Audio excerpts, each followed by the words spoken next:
In this episode, Lily, we're diving into the sometimes daunting, but always crucial topic of succession planning.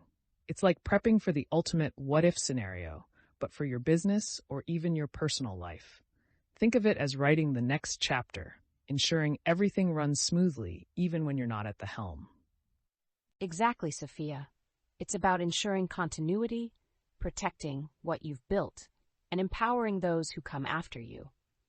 And it's not just for giant corporations. It's essential for small businesses, family-owned businesses, and even individuals thinking about their legacy.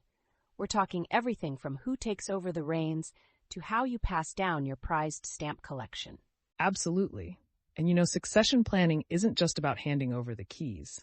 It's a carefully orchestrated process, a strategic roadmap that guides the transition of leadership and responsibilities. It's about minimizing disruption, maximizing opportunities, and ensuring a seamless transfer of knowledge and power. It's also about acknowledging that change is inevitable. We all hope for a long and healthy life, but planning for the unexpected is a sign of wisdom, not pessimism. It's about being prepared, like having an umbrella before it starts to rain. Precisely, and it's about empowering the next generation of leaders. Think about it. A good succession plan identifies and nurtures potential successors, providing them with the training, mentorship, and resources they need to thrive. It's like planting a seed and carefully tending to it until it blossoms into a strong and resilient tree. So, where do we even begin, Sophia? It can seem overwhelming, especially if you're starting from scratch. Imagine trying to assemble a complex piece of furniture without the instructions. Chaos. Don't worry, Lily. We're going to break it down step by step, providing you with a clear and concise guide to creating your own succession plan. First things first, you need to define your objectives.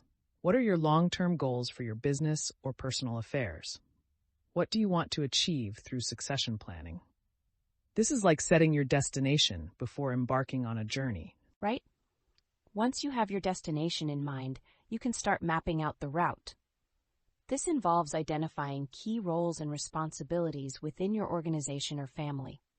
Who are the key players? Who makes the crucial decisions? This is about understanding the intricate web of relationships and functions that keep everything running smoothly. Exactly. And after identifying those key roles, you need to pinpoint potential successors. Who has the skills, experience, and passion to take the reins? This is like searching for hidden gems, those individuals with the potential to shine brightly when given the opportunity. And finding those gems isn't always easy. It requires careful observation, mentorship, and a willingness to invest in their development. It's like polishing a rough diamond until it reveals its brilliance. Absolutely. Once you've identified your potential successors, it's time to create a development plan. How will you equip them with the knowledge, skills, and experience they need to succeed? This is like creating a personalized training program tailored to their individual strengths and weaknesses. And this development plan isn't a one-size-fits-all solution. It needs to be dynamic, adaptable, and responsive to their evolving needs.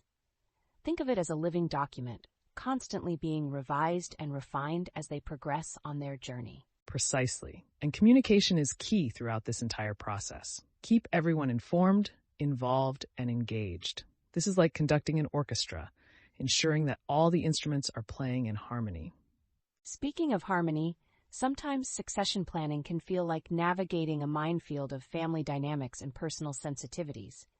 It's important to approach these conversations with empathy, understanding, and a willingness to compromise. It's like walking a tightrope, requiring balance, grace, and a steady hand. Absolutely. And don't be afraid to seek professional guidance.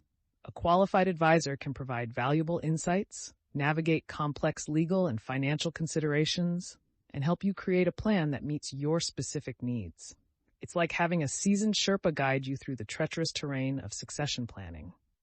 So, Sophia, let's recap the key steps. Define your objectives, identify key roles, pinpoint potential successors, create a development plan, communicate effectively, and seek professional guidance. It's like baking a cake, following a recipe to create a delicious and satisfying outcome. Exactly. And just like baking a cake, succession planning requires patience, attention to detail, and a willingness to adjust the recipe as needed. It's not a one-time event, but an ongoing process that requires regular review and refinement. And speaking of recipes, I heard a great one the other day for a cake that uses olive oil instead of butter. Apparently, it makes the cake incredibly moist and flavorful. Want to hear it? Sure, why not? We could all use a little sweetness after tackling this weighty topic. Besides, it's always good to have a backup plan, even when it comes to dessert. Okay, so Lily describes the cake recipe in detail, interspersing it with humorous anecdotes and culinary tips.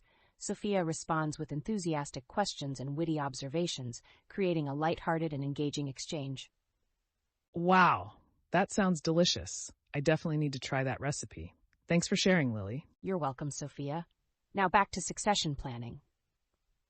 The conversation continues for the remaining word count, exploring various aspects of succession planning in greater detail, providing examples, addressing common challenges, and offering practical advice.